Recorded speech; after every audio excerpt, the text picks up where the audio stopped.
day, ladies and gentlemen, viewers and subscribers. This is Althea today, and this video I'm making is to supplement the video I did about the foundation of the Cherryfield house. In that video, I just did a general coverage and I did not go through any technical aspect of the foundation. So in this one, I'm going to expand a little bit on the technicals.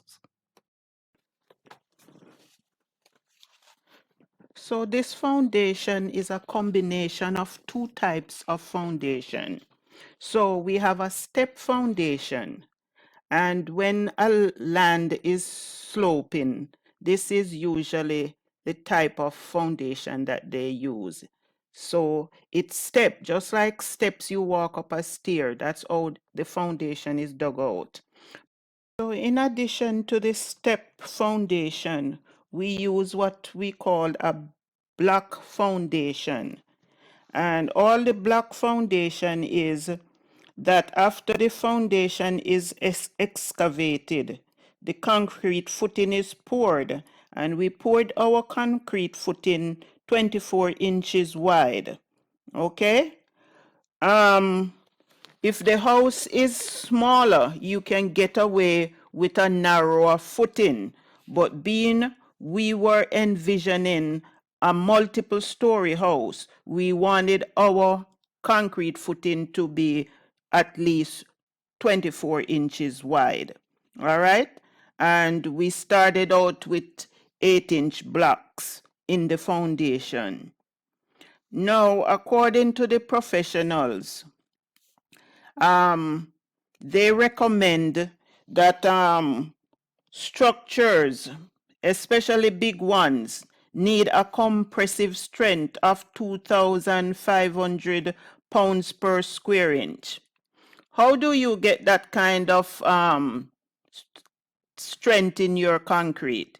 Well, either you can buy the concrete premix, and the place you contract to mix your concrete, they have all those specifications down and they know how to mix the concrete. But if you are mixing your own concrete, you can achieve this kind of strength by the following recipe. So the recipe is 5 bags of Portland cement to each cubic yard. Or for those of you who are mixing smaller amounts, you can use 3 parts sand to 1 part cement. So let's say you are going to do a small mix. You can use 3 barrels of sand and 1 barrel of cement. Or if you want to measure it with 5-gallon buckets, 3 5-gallon of sand, 1 5-gallon of cement. And most cement comes in the N type. And I don't want to bog you down with these technicalities, but you have cement is rated N and M and so on. And most of the time when you buy your cement, let's say you go buy Carib cement and so on, it's usually N unless you specify. It's also important to note that cement takes approximately 28 days to cure. So I noticed when my house was being built that some of the times the mason, they form up the concrete today, and by tomorrow within 24 hours they were removing the boards. I didn't like that because I feel I'm not a builder and you guys can chew me out. But I did a lot of reading and research before I undertook this building project, and I thought that was interfering with the curing and the strength of the building. So I asked them not to remove the forms from the concrete that soon. Okay? So you can leave your comment about that. When you are ready to make your foundation, there are several different options. There is, for example, you can use form or you can use a trench. In my case, and if you look in the pictures that I showed before of my foundation, you notice that the ground was solid. So we dug it and used the trench method. In places where the soil is sandy and very loomy, you may have to use forms because as you dig it out, it will get filled up back. So that's something to consider when you are setting up the foundation.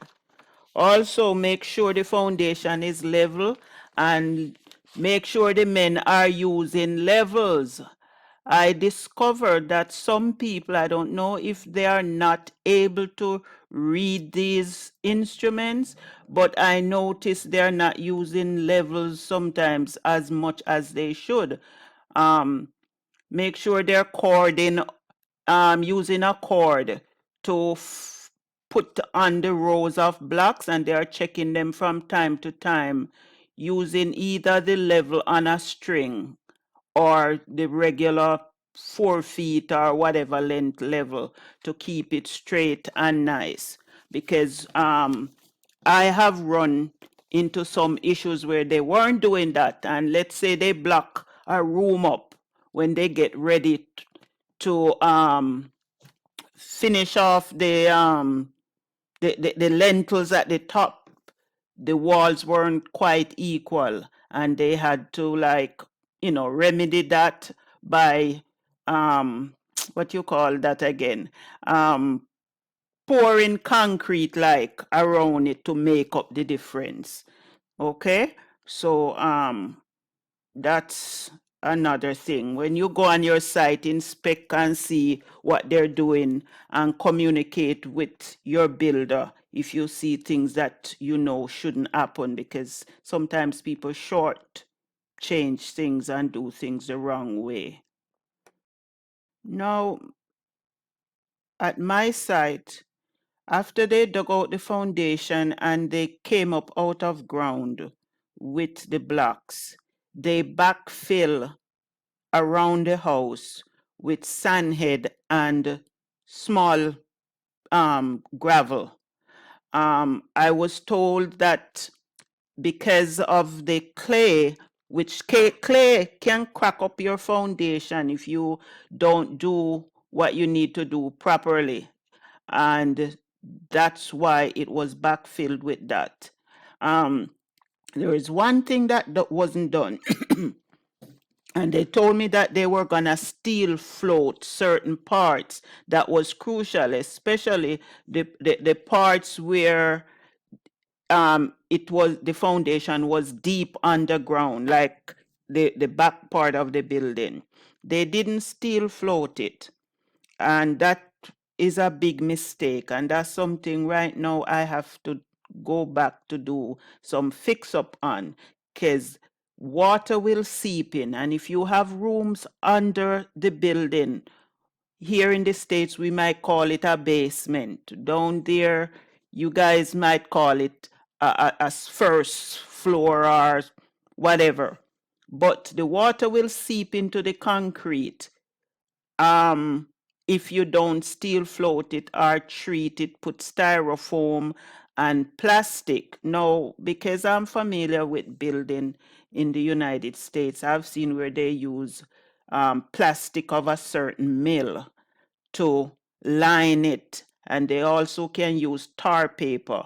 But like I said, the builders in Jamaica are set in their way, and as a female, I couldn't tell them what to do. I'm going to tell you the truth.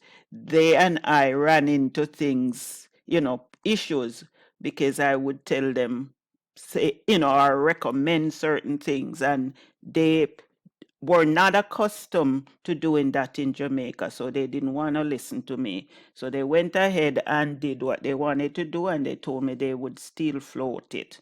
But it wasn't steel floated. And so right now, that we have decided to put some rooms under the bottom, we're running into water seepage issue and down there, which is natural. I'm not gonna blame it on them. The buildings underneath in the ground, it's usually coal and you know, kind of water seepage circulation problem is usually experienced there. So we have to have to go back and shore that up. So I won't be long in this video. I just want to touch base on that because thought in the video I did before, I didn't really talk about the foundation. I went off and talk about a lot of things in that video. So please give the video a thumbs up. Please like the video, share it, subscribe to the channel, and I'll see you in another video. Thank you for watching.